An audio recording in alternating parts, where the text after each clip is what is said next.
education. Ian Samuel is here, former Supreme Court clerk and resident wise man here at Unbalanced.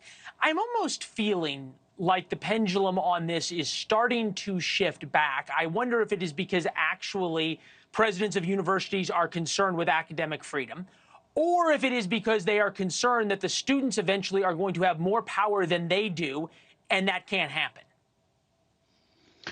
Well, I do think that it demonstrates that among academics at universities, there is a real jealousy over their academic prerogatives, their academic freedom.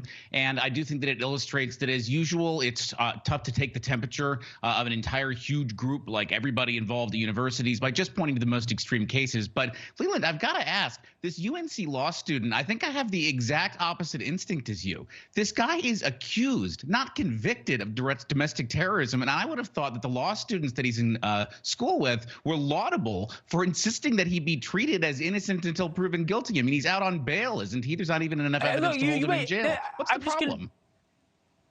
You very well might be correct on that. And interestingly enough, we had 3 protesters booked to try to have them come on and discuss this very issue.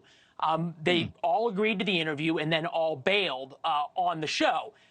Thus, we have you here to discuss this point. Yes, but hey, but I just have one question, and you might be very well correct on this. But do you think that if this student had been charged with domestic terrorism or simply being at the Capitol during the January 6th riots and kicked out or suspended from class at the University of North Carolina, there would have been equal protests to ensure that his rights as innocent until proven guilty and his right to attend class were protected?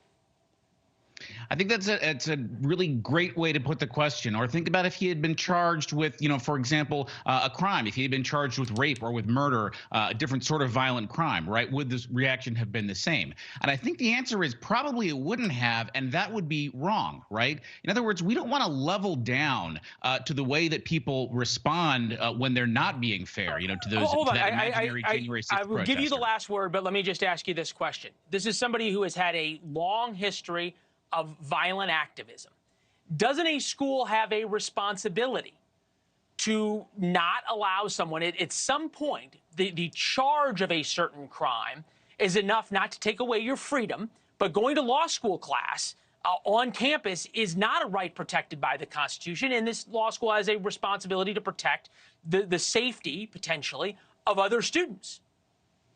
Well, those students seem to want him there. And if he's not in class, he's going to be somewhere else in the community because, remember, there wasn't enough evidence to hold him without bail. So he's a free person entitled to the presumption of innocence. And I would think that if he was going to endanger anyone, you would at least want it to be the people who want him there. Because if he's not in class, he's going to be, hanging around with people who are not protesting to have him present. So why not just give everybody what they want?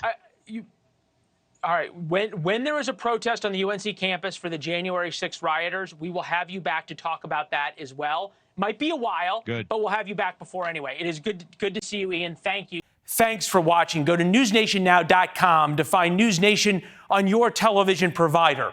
And don't forget to subscribe. Click the red button to get more of NewsNation's fact-driven, unbiased coverage.